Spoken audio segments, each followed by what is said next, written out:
नमस्कार बंधुरा आज के आमी এই ভিডিওতে आलोचना करब मा ছাগলের प्रसव যন্ত্রণা উঠেছে কিন্তু मा ছাগল বাচ্চা প্রসব করাতে পারছে না এর কি কারণে এই সমস্যা হয় এবং বাচ্চা প্রসব করানোর জন্য আমাদেরকে কি ঔষধ ব্যবহার করতে হবে কি পদ্ধতি অবলম্বন করতে হবে বিস্তারিত আলোচনা থাকবে আজকের এই ভিডিওতে। ভিডিওটি স্কিপ না করে শেষ মুহূর্ত অবধি মনোযোগ সহকারে অবশ্যই দেখবেন। সম্পূর্ণ ভিডিওটি দেখার পর ভিডিওতে দেওয়া তথ্য যদি আপনাদের উপকারে আসে আজকের এই ভিডিওটি আপনাদের পরিচিত খামারি বন্ধুদের সঙ্গে শেয়ার করে তাদেরকেও দেখার সুযোগ করে দেবেন। যদি আপনি আমার এই চ্যানেলে প্রথমবার এসে থাকেন গোট ফার্মিং সম্বন্ধীয় গুরুত্বপূর্ণ তথ্যগুলো পাওয়ার জন্য আমাদের এই চ্যানেলটিকে সাবস্ক্রাইব করে আমাদের সঙ্গে থাকবেন। মা ছাগলের প্রসব যন্ত্রণা উঠেছে কিন্তু মা ছাগলটি সঠিকভাবে এবং সঠিক সময়ে বাচ্চা প্রসব করাতে পারছে না। এর কারণ হচ্ছে মা ছাগলের গর্ভাশয়ের মুখ যদি বন্ধ থাকে তাহলে এই সমস্যা হতে দেখা যায়। বাচ্চা প্রসব করতে অনেক কষ্ট হয়, প্রসব যন্ত্রণা উঠে কিন্তু মা ছাগলের বাচ্চা প্রসব হয় না। মা ছাগলের গর্ভাশয়ের মুখ বন্ধ থাকার কারণ কি? মা ছাগলের শরীরে যদি ক্যালসিয়াম এবং হরমোনের ঘাটতি থাকে তাহলে কিন্তু মা ছাগলের গর্ভাশয়ের মুখ খোলে না এবং বাচ্চা প্রসব করাতে অনেক কষ্ট হয়। বাচ্চা যেন সঠিকভাবে প্রসব হয় তার জন্য আমাদেরকে কি পদ্ধতি অবলম্বন করতে হবে এবং গর্ভাশয়ের মুখ খোলার জন্য আমাদেরকে কি ওষুধ ব্যবহার করতে হবে।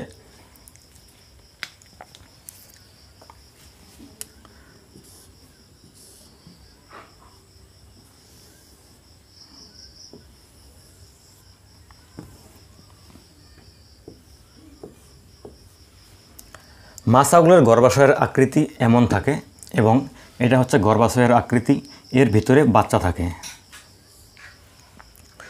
যদি বাচ্চাটি উল্টোভাবে থাকে তাহলে কিন্তু প্রসব করার সময় অনেক অসুবিধা হয় এবং বাচ্চা উল্টোভাবে থাকবে এবং মা ছাগলের গর্ভাশয়ের মুখ বন্ধ থাকবে। যদি এমন পরিস্থিতি তৈরি হয় তাহলে কিন্তু কিছুক্ষণের মধ্যে মা ছাগলটির মৃত্যু হয়ে যায়। প্রসব যন্ত্রণা উঠে বাচ্চাটি বাইরে বেরিয়ে আসতে পারে না এবং মা ছাগল বাচ্চা প্রসব করার জন্য প্রেসার দিতে দিতে মা ছাগলটি হাঁপিয়ে যায়, মা ছাগলটি অসুস্থ হয়ে পড়ে। ওই সময় যদি আমরা সঠিক ট্রিটমেন্ট করতে না পারি, সঠিক ওষুধ ব্যবহার করতে না পারি তাহলে কিন্তু মা ছাগলটি মারা যাবে এবং পেটের ভেতর বাচ্চাটাও মারা যাবে। যদি মা ছাগল অসুস্থ হয়ে যায়, দুর্বল হয়ে যায় তাহলে গর্ভাশয়ের মুখ দিয়ে আমাদেরকে হাত প্রবেশ করাতে হবে এবং হাত প্রবেশ করিয়ে বাচ্চাটিকে বাইরে বের করে নিয়ে আসতে হবে। অনেকে কিন্তু হাত ঢুকিয়ে বাচ্চা বের করতে পারবে না, এর জন্য আমাদেরকে ঔষধ ব্যবহার করতে হবে এবং ঔষধ ব্যবহার করতে হলে আমরা কি ওষুধ ব্যবহার করব এবং ওষুধ ব্যবহার করার পর যেন বাচ্চাটি ভালোভাবে জন্মগ্রহণ করতে পারে।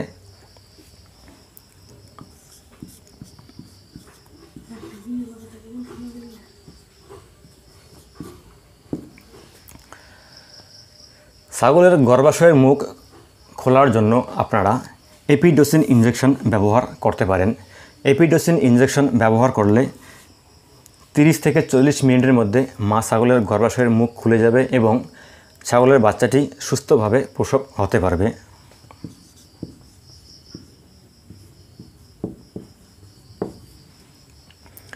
এপিডোসিন ইনজেকশন 2 ml মাংসপেশিতে পুশ করতে হবে। যদি আপনারা এই ইনজেকশনটি সঠিক সময়ে পুশ করতে না পারেন তাহলে কিন্তু আপনার ছাগলের সমস্যা হতে পারে। ছাগলের শরীরে হরমোন ঘাটতি থাকার কারণে কিন্তু মা ছাগলের গর্ভাশয়ের মুখ খুলে না।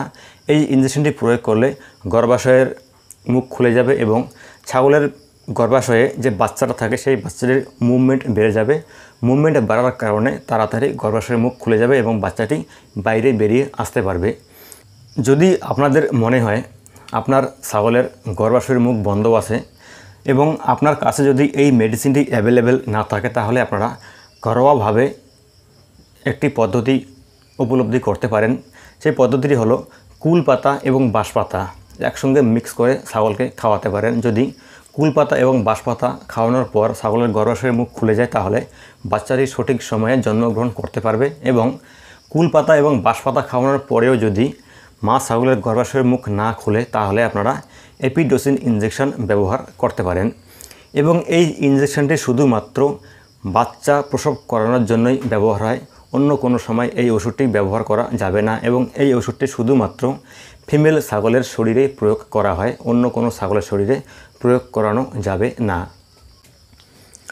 মা ছাগলের শরীর থেকে যেন ক্যালসিয়াম এবং হরমোনের ঘাটতি না হয় তার জন্য আমাদেরকে গাভীন থাকাকালীন ব্যবস্থা নিতে হবে। অনেক সময় দেখা যায় ছাগলের শরীরে ক্যালসিয়াম ঘাটতি হয়, ছাগলটি দুর্বল হয় এবং দুর্বল হওয়ার কারণে কিন্তু ছাগল বিভিন্ন ধরনের রোগে আক্রান্ত হয়।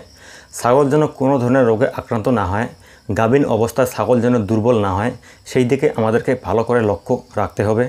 এবং গাভীন থাকাকালীন ছাগল যদি দুর্বল হয়, ছাগল যদি অসুস্থ হয়, তাহলে কিন্তু ছাগলের শরীর থেকে হরমোন কমে যায়। যখনই ছাগলের শরীর থেকে হরমোন কমে যাবে তখন কিন্তু এই সমস্যাটি দেখা যাবে এবং এই সমস্যার কারণে কিন্তু অনেক ছাগল মারা যায়। বেশিরভাগ ক্ষেত্রে দেখা যাচ্ছে এই সমস্যা হওয়ার কারণে ডেলিভারি হওয়ার সময় মা ছাগলটি মারা যায়, সঙ্গে বাচ্চা মারা যায়। কিন্তু আপনার ফার্মে যদি মা ছাগল প্রসব করানোর সময় বাচ্চা সহ মারা যায় তাহলে কিন্তু আপনি ফার্মিং করে কখনো উন্নতি হতে পারবেন না। এর জন্য এই সমস্ত ওষুধগুলো সবসময় ফার্মে রাখা উচিত এবং গাভীন ছাগলের পরিচর্যা ঠিকভাবে করা উচিত। গাভীন ছাগলের পরিচর্যা যদি আপনারা ঠিকভাবে করতে না পারেন তাহলে কিন্তু আপনার ফার্মে বাচ্চা মারা যাওয়ার চান্স অনেকটাই বেশি থাকবে। কোনো রকম চান্স আপনারা নেবেন না, বাচ্চা যেন মারা না যায় সেই দিকে আপনাদেরকে খেয়াল রাখতে হবে। ভিডিওর শেষে আমি আরও একবার আপনাদেরকে বুঝিয়ে দিচ্ছি মা ছাগলের গর্ভাশয়ের মুখ না খোলার কারণ কি। ছাগলের শরীরে যদি ক্যালসিয়াম এবং হরমোনের ঘাটতি থাকে তাহলে কিন্তু মা ছাগলের গর্ভাশয়ের মুখ খোলে না।